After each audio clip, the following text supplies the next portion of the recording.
Halo guys, kembali lagi di Riko Official. Jangan lupa like, komen, dan subscribe ya. Selepas sholat subuh, Arta tidak langsung keluar dari kamarnya. Di atas kasurnya ia memilih bermain game di ponselnya.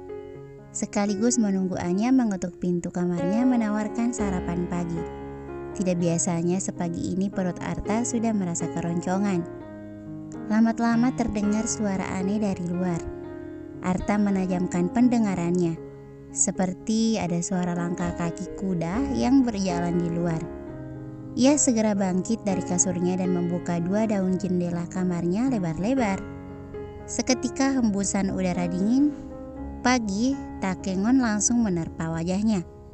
Sedetik kemudian Arta terperangah nyaris tak percaya dengan pemandangan pagi berkabut dari jendela kamarnya.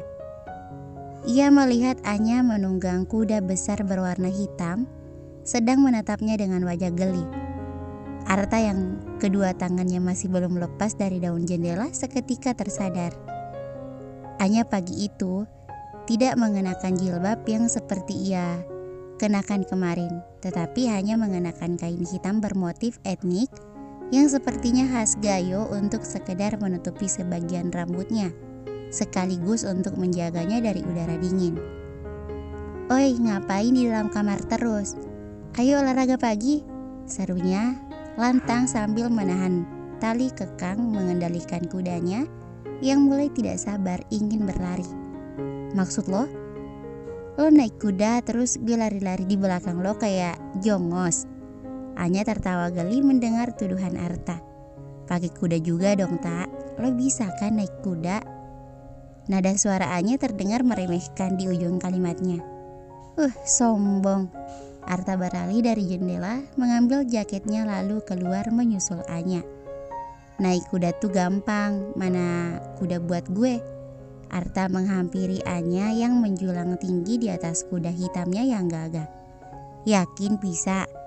Anya menyeringai lalu mengarahkan kudanya mendekati seorang pria Gayo setengah baya dengan kuda merah yang tampak lebih kecil dari kuda Anya. "Pak, pinjam kudanya buat kawan aku." Anya berseru meminta dan langsung dijawab dengan anggukan pria bertubuh kurus itu yang merupakan salah satu pekerja ayahnya. Kok kudanya lebih kecil dari kuda lo?" Arta tidak terima. Harga dirinya bagai jatuh lalu diinjak-injak kuda. Anya tergelak keras, membuat beberapa helai rambutnya mampir di wajah tanpa make upnya. "Jangan remehin si Thunder, kecil-kecil gitu, sering juara di pacuan kuda Takengon." Anya menjelaskan kelebihan kuda merah yang disodorkan untuk Arta tunggangi. Arta menatap wajah kuda merah bernama Thunder itu dengan sensi. Kuda itu bahkan tampak lemah dibandingkan kuda hitam besar yang Anya tunggangi sekarang. Seolah memiliki kontak batin, si Thunder melihat ke arah Arta sambil meringkik memamerkan gigi besarnya. "Tolong bantu kawan aku naik, Pak. Pegangi jangan sampai jatuh." Anya mencibir sekaligus menghela kudanya pelan, meninggalkan Arta dengan si Thunder.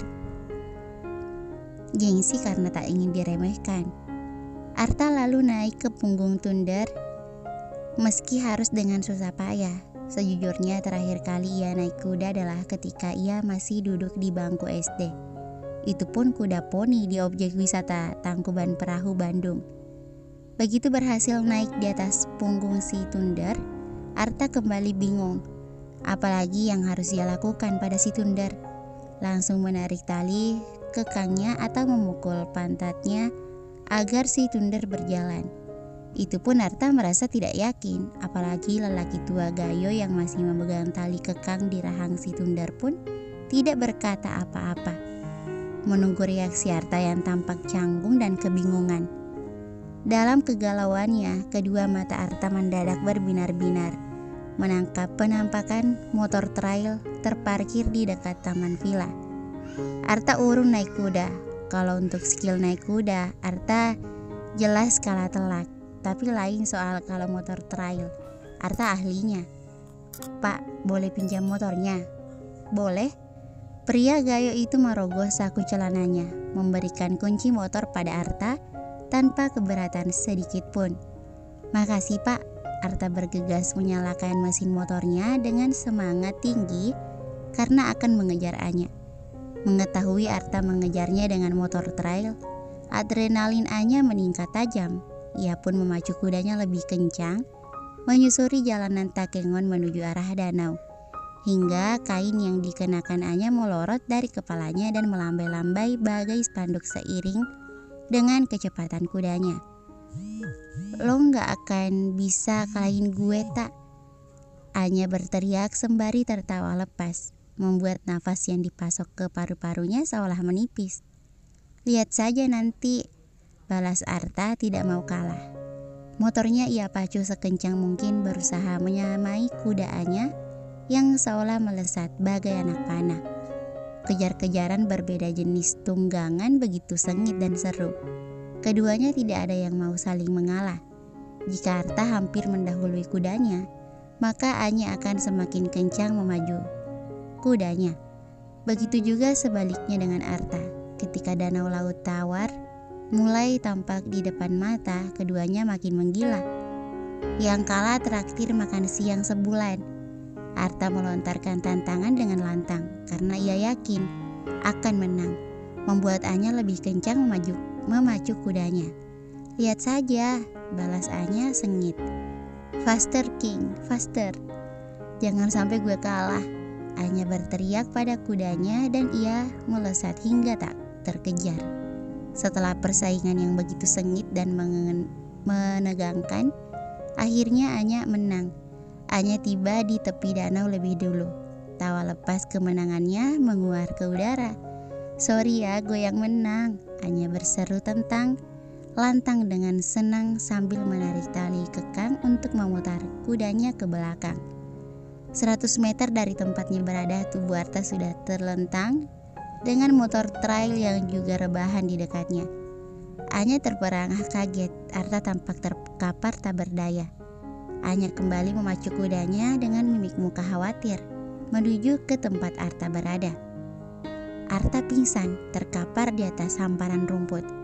Anya panik luar biasa mengingat Arta tidak mengenakan helm. Takut. Arta gegar otak. Anya langsung melompat turun dengan sigap dari kudanya untuk menolong. "Tak, Arta." Anya berlutut di samping Arta sambil menepuk-nepuk pipi Arta. "Aduh, jangan bikin gue takut, tak. Please wake up." Cukup lama Anya berusaha menyadarkan Arta dengan wajah yang menunduk begitu dekat dengan wajah Arta. Ia benar-benar khawatir dengan kondisi Arta yang tak sadarkan diri. Saking kalutnya, air mata Anya bahkan sudah mulai menggenang di pelupuk matanya. Tapi kemudian tangan Arta tiba-tiba bergerak menahan tangan Anya yang terus saja menepuk pipinya. Anya langsung lega, namun dengan cepat berubah menjadi kesal karena Arta tiba-tiba tertawa geli. Membuat Anya yakin Arta tadi hanya pura-pura pingsan. Meski berpura-pura pingsan, Arta tadi memang benar-benar jatuh hingga terpelanting. Tapi saat melihat Anya kembali, ia memutuskan sedikit mengerjai Anya. "Dasar biawak." Anya mencak-mencak mengibaskan tangan Arta dan langsung berdiri begitu saja. "Aduh, tapi gue beneran sakit nih, Nya." Arta meringis mengusap pinggangnya lalu beralih memperlihatkan kedua telapak tangannya yang lecet-lecet. "Jangan bohongi gue lagi. Udah gak mempan buat gue. Ayo bangun." Anya berkacak pinggang. "Gue serius, Anya. Badan gue beneran sakit." Arta malah terus saja berbaring di atas rumput, bahkan tampak menikmatinya. Menatap hamparan langit biru disertai hembusan angin sejuk yang menerpa kulit wajahnya. Melihat Arta yang meringis kesakitan dan tampak tidak sedang berpura-pura lagi, Anya kembali jongkok di samping Arta. "Kok bisa sampai jatuh sih?" tanyanya di sela-sela rasa kesalnya, namun masih panik. Demi seluruh penghuni Ragunan, baru kali ini Arta sungguh senang melihat wajah Anya yang tadi panik luar biasa, dan jujur lebih menggemaskan daripada wajahnya yang marah-marah. Valentino Rossi aja bisa jatuh berkali-kali, masa gue nggak boleh? Jawab Arta masih terbaring sambil merentangkan kedua tangannya lebar-lebar. Kalah deh gue, tambahnya sambil meringis malu. Lo bisa bangun sendiri kan? Anya berdiri. Nggak bisa. Arta meringis nyeri sambil mengulurkan tangannya minta Anya menariknya bangun. Lo belum jawab, kenapa tadi bisa sampai jatuh? Anya mengulangi lagi pertanyaannya. Benar-benar penasaran mengapa Arta bisa sampai jatuh dari motor. Arta tidak bisa menjawab pertanyaan Anya yang satu itu. Haruskah ia jawab? Bahkan Arta kehilangan kendali atas motornya gara-gara terhipnotis dengan kibaran rambut panjang ikal Anya yang keindahannya mengalahkan bidadari yang lagi keramas di kali. Akibatnya 3 detik kemudian ia jatuh terpelanting dari motornya karena kehilangan keseimbangan. Tak, lo gak merasa keseliokan atau merasakan ada tulang lo yang geser? Anya mengulurkan tangannya, menarik tangan Arta hingga lelaki itu bangkit.